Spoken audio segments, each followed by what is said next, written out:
What's up? My name is Mattia, welcome to the channel. If this is the first time you ever see me, just know that I moved to Thailand at 18 years old and it has been the best decision of my life.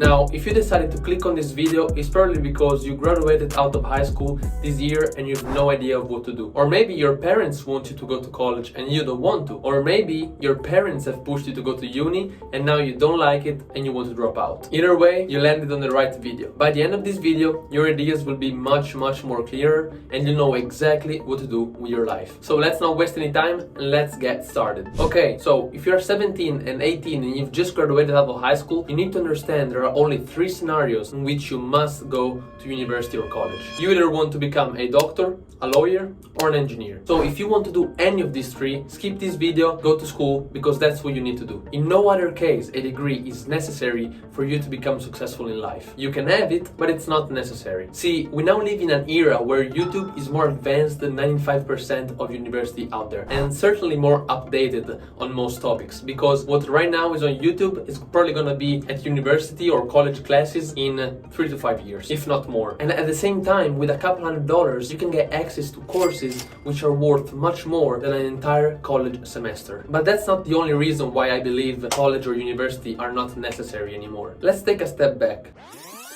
When the first universities came out, the goal was for the most brilliant minds of the age to network and to connect with each other in order to develop even better ideas. Which means that less than 1% of the population had access to universities and colleges. Which also explains why at the time having a degree was so valuable. It meant you were one of the smartest people on earth. Nowadays, it's the opposite. 99% of people go to college, but none of them have ever stopped for a second to think of why they're doing it. Just think about it. If 99% of the entire population has a degree and you know that exclusivity equals value, what makes your degree worth something if everybody has it? Exactly, it's not. Plus, is university still a place where people go to network and improve themselves? Or is it more a place where people go in order to party for 3 to 5 more years? I mean, I'm sure there are still some universities where you can network, but I guarantee you that's not the strong point of universities and colleges anymore. Today, to be honest, if you want to network, you open your phone and you go on Twitter,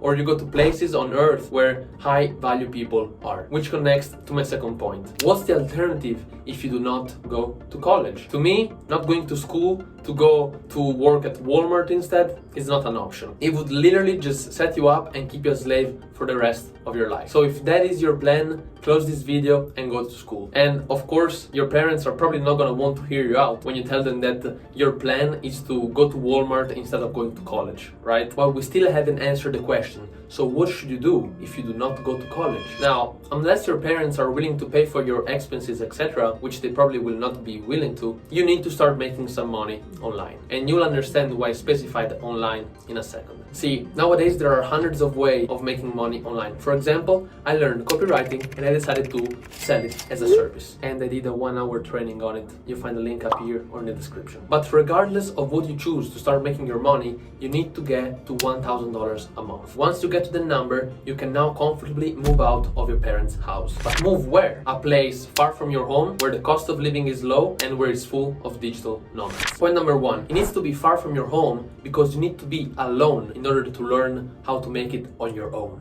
Let's be honest, moving out of your parents' house and going live 2 blocks away and go to your grandma's to eat on Sunday won't really teach you much. You need to totally change your environment in order to expand your comfort zone and grow at the highest rate possible. Point number 2, it needs to be a place where the cost of living is low, because if you're making $1,000 a month, you definitely can't afford to go live in places like the US, Switzerland, the UK, where the average monthly cost per living is much more than $1,000 a month. But instead, you want to go to places like Vietnam, Thailand, Indonesia, where with $1,000 a month, you can live a comfortable life. And this connects to the third point, because these cheap and exotic places are the target number 1 of digital nomads. People who have high income skills, an entrepreneurial mindset, and that constantly travel around the world. Those are the connections you need to have. And listen, you don't find them in school. These guys have a completely different mindset. They travel the world and change location constantly. They adapt to wherever they are, and they have skills and experience worth a lot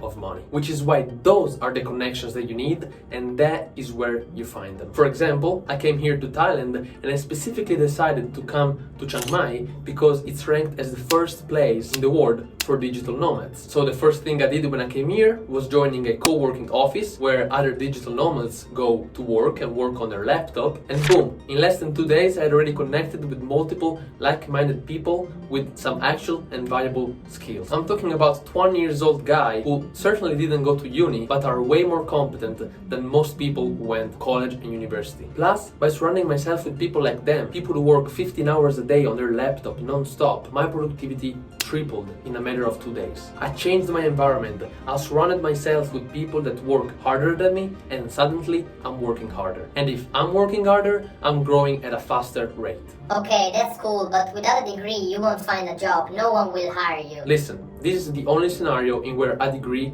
is actually helpful to find a job. Two guys, 23 years old, no real life experience, no valuable skills, no working experience, but only one of them has a degree. The guy with a degree gets hired. Now, if you were to compare him with a guy who traveled the world at 18, has real life experience, has multiple valuable skills under his belt, and has worked with different clients throughout the past 2 years, who are you gonna hire? I guarantee you the guy with the skills and the experience is gonna get hired, and the guy with a degree will stay without a job. But still, he went to college, he went 4 years, and he learned all that stuff that they say. Yes, but that's not what business owners want. Business owners want people who work hard, who work their asses off, and they are motivated and disciplined. And leaving your house at 18 years old, traveling the world, being independent is the biggest proof of all of that to business owners, which is exactly why you're gonna get advantage in the moment when you want to get hired. Experience beats degrees all the time. If you can actually do something, it's better than being able to do something on paper. Now, let me give you some actionable tips on how you can make this happen. You don't have to completely exclude the idea of going to college if you decide to travel. But if you don't know what to do, my suggestion is still to take a gap year, which means giving yourself a year to figure out what you want out of your life and what you want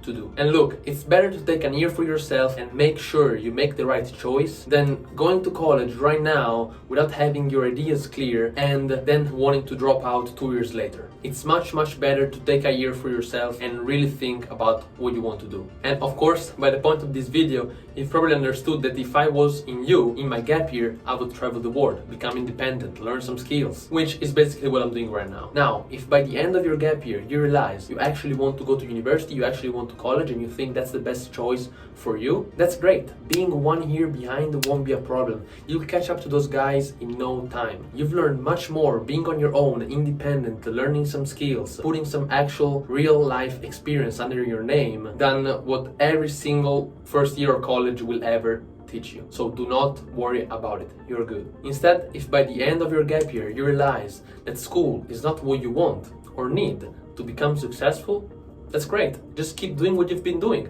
You're 19, you got your entire life in front of you. What's there to be worried about? I'm sure that if you got to this point of this video, your ideas are much more clear. But at the same time, I realize that you might be confused and you might have some questions. And I promise I'll make more videos on this topic to help you out. But in the meantime, you can find me in the Juby's Cave, which is my Discord server, and if you get in there, I'll certainly answer all of your questions. For now, I hope you got some value out of this video. If so, please let me know, comment, smash a like. If you feel like, even subscribe it. All of that helps me reach more people and hopefully help more people's life. So thank you for watching, and I'll see you in the next video.